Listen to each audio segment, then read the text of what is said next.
नमस्कार. Tasty bite recipe या चॅनलमध्ये सर्वांचे खूप खूप स्वागत आहे. कारलं म्हणलं की ते कडू तर आलंच, पण कारलं खूप आयुर्वेदिक आहे. मोठे बऱ्यापैकी कारलं खातात, पण लहानांना कारलं अजिबात आवडत नाही. तर चला तर आज आपण कडू न होणारी, अगदी लहानांपासून मोठ्यांना आवडेल अशी मस्त अशी कारल्याची चिप्सची रेसिपी पाहूया.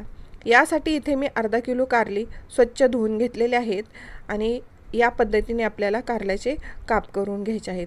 खूप जाडही नाही आणि खूप पातळही नाही, अगदी या पद्धतीने मी सर्व कारल्यांचे काप करून घेणार आहे. कारल्याचे काप केल्यानंतर त्यामध्ये असलेल्या बिया आपल्याला काढून घ्यायच्या आहेत, कारण ज्यावेळेस आपण चिप्स तळतो त्यावेळेस त्या बिया उडण्याची शक्यता असते. त्यामुळे या पद्धतीने इथे मी सर्व कारल्याच्या चिप्सच्या बिया काढून घेतलेल्या आहेत. आता एका बाउलमध्ये मी पाणी घेतलेलं आहे आणि या पाण्यामध्ये 1 चमचा मीठ घालून घ्यायचं आहे आणि त्यामध्ये केलेल्या सर्व कारल्याचे काप घालून घ्यायचे आहेत आणि व्यवस्थित मिठाच्या पाण्यामध्ये चोळून आपल्याला एक 10 ते 15 मिनिट मिठाच्या पाण्यामध्येच ठेवायचे आहेत. 10 ते 15 मिनिटानंतर यातलं सर्व पाणी काढून घ्यायचं आहे आणि पुन्हा 2 ते 3 पाण्याने स्वच्छ असे धुवून घ्यायचे आहेत. असं केल्यामुळे कारल्याला असलेला कडवटपणा बऱ्यापैकी कमी होतो. बघा, इथे मी 2 ते 3 पाण्याने अगदी स्वच्छ कारलं धुवून घेतलेलं आहे. आता या कारल्यातलं सर्व पाणी आपल्याला काढून घ्यायचं आहे.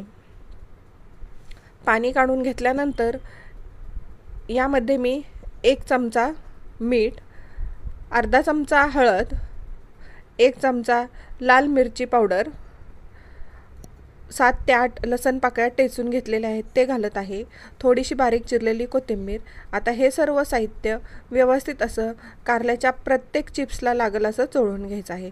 बघा, या पद्धतीने ते मी हाताने व्यवस्थित सर्व चिप्सला मसाला लावून घेतलेला आहे. यानंतर यामध्ये 1 चमचा कॉर्नफ्लॉवर, 2 चमचे बेसन पीठ घालून व्यवस्थित असं सर्व कारल्याच्या चिप्सला चोळून घ्यायचं आहे. इथं जर तुम्हाला पाण्याची गरज वाटली तर थोडंसं पाणी घालू शकता, पण पाणी लागतच नाही आहे. व्यवस्थित असे हे मिक्स करून झालेलं आहे. गॅसवरती कढई गरम करायला ठेवली आहे. त्यामध्ये तेल घालून तेल कडकडीत गरम करून गॅसची फ्लेम लो करून आपल्याला इथे कारल्याचे चिप्स एक एक करून घालून घ्यायचे आहेत. अशाच नवनवीन रेसिपी पाहण्यासाठी टेस्टी बाईट रेसिपी या चॅनलवर तुम्ही नवीन असाल तर सबस्क्राईब करा. सबस्क्राईब केलं असेल तर लाईक आणि शेअर करायला विसरू नका. बघा, या पद्धतीने इथे सर्व चिप्स आपले तेलामध्ये घालून झालेले आहेत आणि अगदी छान खरपूस होईपर्यंत आपल्याला हे चिप्स तळून घ्यायचे आहेत. बघा, अगदी छान मस्त लालसर कलर चिप्सला आलेला आहेत. आता हे तळून झालेले आहेत. यातलं तेल निथळून आपण काढून घेऊया.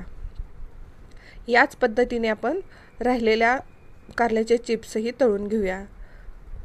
अतिशय छान टेस्टी, अगदी घरगुती साहित्यामध्ये मस्त असे कुरकुरीत कारल्याचे चिप्स होतात. अगदी मुलं आवडीने खातात. बनवायलाही खूप वेळ लागत नाही आणि कारलं न खाणारेही अगदी आवडीने हे चिप्स खातात. थंड झाल्यानंतर हे एका पॅकबंद डब्यामध्ये ठेवल्यानंतर अगदी छान 2 ते 3 दिवस कुरकुरीत राहतात. अतिशय छान टेस्टी कुरकुरीत अशी कारल्याचे चिप्सची आपली रेसिपी तयार झालेली आहे.